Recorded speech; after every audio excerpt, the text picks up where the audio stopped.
स्वागत है आपका हमारे YouTube चैनल पर। जैसा कि आपको पता है कि आज जो हमारा जुलाई सीटेट है 2024 का वो पूरा हुआ है, तो अभी हम आपको पेपर 2 का सॉल्यूशन प्रोवाइड करा रहे हैं और हम काफ़ी सेक्शंस का सॉल्यूशन प्रोवाइड करा चुके हैं। तो इस सेक्शन में हम पेपर 2 की इंग्लिश लैंग्वेज 2, याद रखिएगा पेपर 2 की इंग्लिश लैंग्वेज 2 का सॉल्यूशन आपको प्रोवाइड करा रहे हैं। तो सबसे पहले हमारे सामने पैसेज आता है। मैं आपका क्वेश्चन पढ़ के टाइम वेस्ट नहीं करूँगा औरों की तरह, मैं सीधा आपको क्रिस्प सॉल्यूशन दूंगा, बहुत ही सटीक और अच्छे सॉल्यूशंस। तो चलते हैं 121। तो जो हमारा 121 का इसका हो जाएगा ऑप्शन नंबर 4 करेक्ट आंसर। 122 पे चलते हैं। 122 का हो जाएगा ऑप्शन नंबर 3, इसका मार्क कर देता हूं। 122 का हो जाएगा ऑप्शन नंबर 3 करेक्ट आंसर। 123 पे चलते हैं। 123 का हो जाएगा ऑप्शन नंबर 4। 124 का हो जाएगा to start a series of occurrences, यानी 124 का आपका ऑप्शन नंबर 2 ठीक है। 125 पे चलते हैं। 125 का हो जाएगा आपका ऑप्शन नंबर बी, यानी ऑप्शन नंबर 2। ये जितनी भी स्टेटमेंट्स दी गई हैं ये सारी की सारी गलत हैं पैसेज के अकॉर्डिंग। 126 का हो जाएगा ऑप्शन नंबर 1। 127 की ओर बढ़ते हैं। 127 का ऑप्शन नंबर 3 इसका करेक्ट आंसर होगा। 128 पे चलते हैं। इसमें एनालॉजी पूछी है, अ कस्टमाइज्ड हैबिचुअल इनिशिएट, कोई भी चीज़ स्टार्ट करने यानी स्टार्ट ऑफ। 128 का हो जाएगा ऑप्शन नंबर 1। अब चलते हैं अपने दूसरे पैसेज की ओर, यानी 129। 129 का क्या हो जाएगा? 129 का आपका करेक्ट ऑप्शन होगा ऑप्शन नंबर बी, यानी बीइंग इन क्लोज प्रोक्सिमिटी। 130 पे चलते हैं। 130 का हमारा करेक्ट आंसर हो जाएगा ऑप्शन नंबर 3। अगले क्वेश्चन की ओर बढ़ते हैं जो कि है क्वेश्चन नंबर 131। 131 का भी हमारा ऑप्शन नंबर 1 करेक्ट होगा। अब बढ़ते हैं 132 की ओर।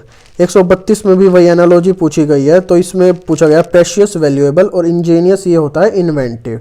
इन्वेंटिव, क्रिएटिव आप कुछ भी बोल सकते हैं। तो यहाँ पर इन्वेंटिव ऑप्शन था तो हमने वो चूज़ किया। तो 132 का हो गया 4। अब बढ़ते हैं 113 पे। 113 का हो जाएगा ऑप्शन नंबर 2 करेक्ट। 134 पे चलते हैं। यहाँ पे 134 का हो जाएगा ऑप्शन नंबर 1 बिल्कुल ठीक। 135 पे चलते हैं। 135 का भी ऑप्शन नंबर 1 ठीक हो जाएगा, ये दोनों नाउन दी गई हैं। अब बढ़ते हैं हम अपने पेडागोजी वाले सेक्शन पे। तो अब चलते हैं 136 पे। 136 का हमारा ऑप्शन नंबर 3 करेक्ट हो जाएगा। 137 पे चलते हैं। जो शॉर्ट स्टोरी जिसमें जो हमारे जो मेन कैरेक्टर्स हैं वे एनिमल्स वगैरह होते हैं उसको फेबल बोला जाता है, यानी 137 का हमारा ऑप्शन नंबर 4 ठीक है।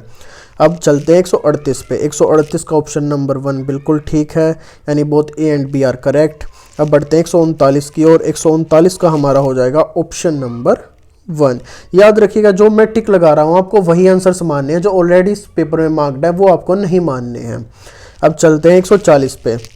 140 का हो जाएगा ऑप्शन नंबर 2। इसमें नोट करेक्ट पूछा था वो हमने बता दिया है। 141 चलते हैं। फॉर्मेटिव असेसमेंट में कौन सी चीज़ आइडियल नहीं है? तो वो हो जाएगा पेपर पेंसिल टेस्ट, क्योंकि पेपर पेंसिल टेस्ट हमेशा सबमेटिव असेसमेंट में काम में लिया जाता है। तो 141 का ऑप्शन नंबर 4 करेक्ट हो जाएगा। अब चलते हैं 142 की ओर। 142 का हो जाएगा असेसमेंट फॉर लर्निंग, यानी ऑप्शन नंबर 3। 143 पे चलते हैं। इसका हो जाएगा आपका 143 का बिहेवियरिस्ट, यानी 140 का 3। अब चलते हैं 144 पे। तो 144 जो है इसका हमारा हो जाएगा ऑप्शन नंबर 4। आगे बढ़ते हैं 145। 145 का हो जाएगा ऑप्शन नंबर 2 पेडलेट। 146 का भी हमारा ऑप्शन नंबर 3 करेक्ट होगा, यानी error hinders the language learning process. ये बिल्कुल गलत है, क्योंकि जो एरर्स हैं वो हमें हिंडर नहीं करते, वो बल्कि हमें सीखने में और ज़्यादा मदद करते हैं।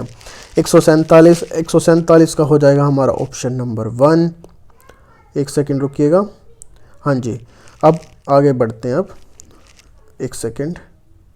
हाँ, तो हमने 147 तक कर लिए थे। अब चलते हैं 148 पे। इंटरनेशनल मदर लैंग्वेज डे कब सेलिब्रेट किया जाता है?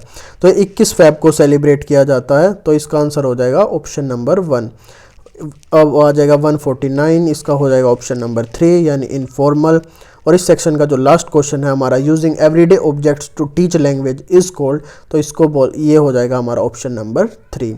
तो ये हमने आपको जो इंग्लिश लैंग्वेज 2 है उसका सॉल्यूशन दे दिया है। अगर आपको वीडियो पसंद आई हो तो इसे लाइक और शेयर जरूर कीजिएगा। अगर आपको हमारे चैनल से जुड़ना है तो चैनल को सब्सक्राइब जरूर कीजिएगा। धन्यवाद।